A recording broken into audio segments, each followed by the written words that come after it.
Here are the top 10 things that you need to stop doing in your rewards and incentive programs. Number one, stop going to the same destination year after year. I know some CEOs of companies who own homes in a certain location, and then they've just decided for their entire company that they'll go to Hawaii year after year.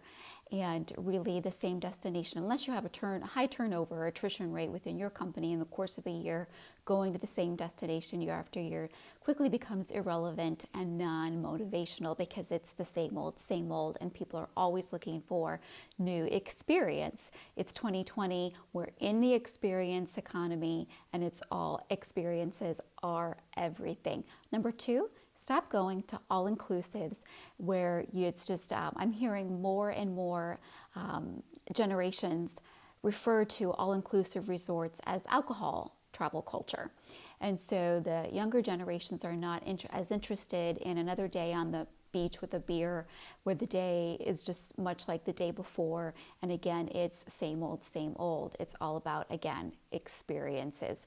Number three, stop delivering and offering one-size-fits-all program. So it's very important for you to separate your top performers from, you may have different levels of performers, and it's okay to offer multi-channel, multi-level incentives to appropriately match the reward to the achievement and the accomplishment that was made, or else, as Simon Sinek says, it can cheapen the reward for everyone. Number four, stop giving out random rewards in a very unorganized, random way. So if you're kind of deciding, on your program as you go along, as opposed to starting the year with a proper program and process in place to recognize and reward those who are working hard to make you and your company a success. Companies and success thrives on processes. So it's important that you have those in place from the very beginning of the year, and you're not just haphazardly and randomly giving out awards as you go along during the year. Number five, make sure that you consult and outsource with an actual incentive company, not just any travel agent or travel agency, but an actual incentive house that studies sales processes. They're active thought leaders in the incentive research field, and they are constantly keeping up with creative trends, strategies, and all of the issues that companies are facing in motivating, engaging their salespeople and their customers as well. So in other words, you need to consult with an incentive house that actually helps with your sales program and your sales process and helps you incent your managers and everybody down the line. Number six, survey and consult with your people. Don't just have one person in the organization that decides this year we're doing this, and this year we're doing this, and next year we're doing this. Actually survey and ask your people. They know what motivates themselves, okay? So it's important that you use AI and you process data so that you see what the behaviors are that are motivating the actual behaviors that lead to the rewards and lead to the accomplishments and the achievements.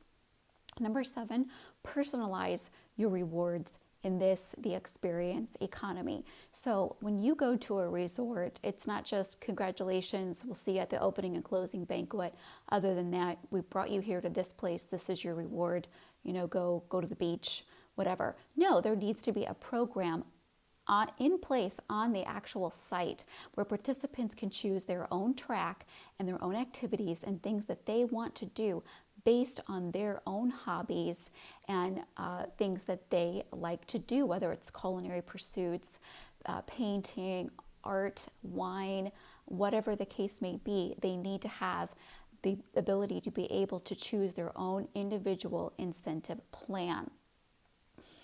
Number eight, stop using methods from the Stone Ages, okay? If an employee brought in a $10 million account or brought in a key connection that the company has been trying to make for years, and you reward them with a pizza party or a plaque with a picture on LinkedIn or just a plaque at your Christmas dinner, that really is not an appropriate reward in comparison to the value that they brought your company. And oftentimes that leads to varied leads to very disgruntled and unsatisfied employees. They don't feel valued. They don't feel appreciated at all.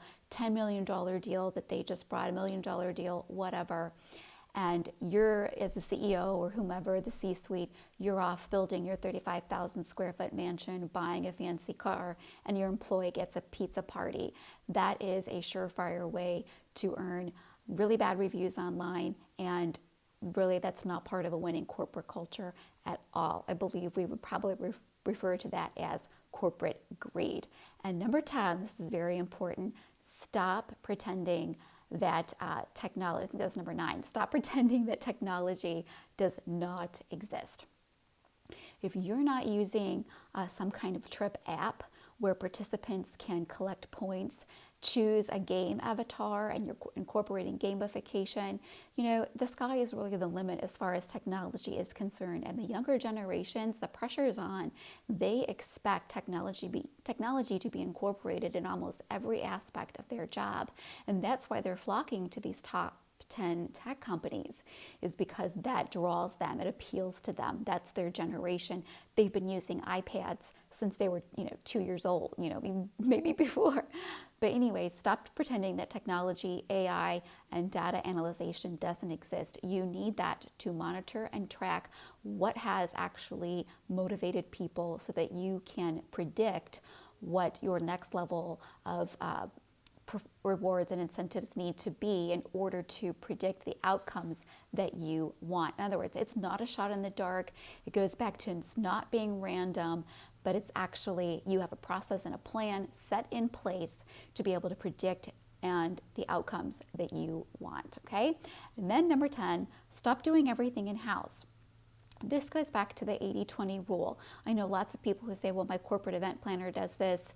That's fine. Let them plan corporate events, but that's not incentive travel. That's not actually coming up with a sales process to motivate your salespeople or, helping with their training and development.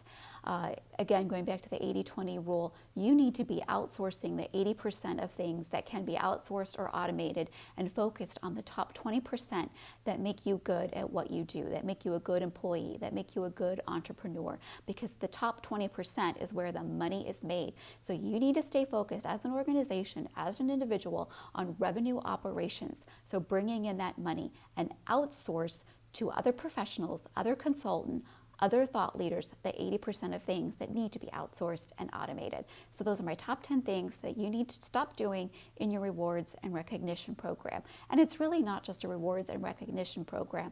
It's plans and processes that affect an entire company from the top down. So 2020 experience economy, let's get a plan.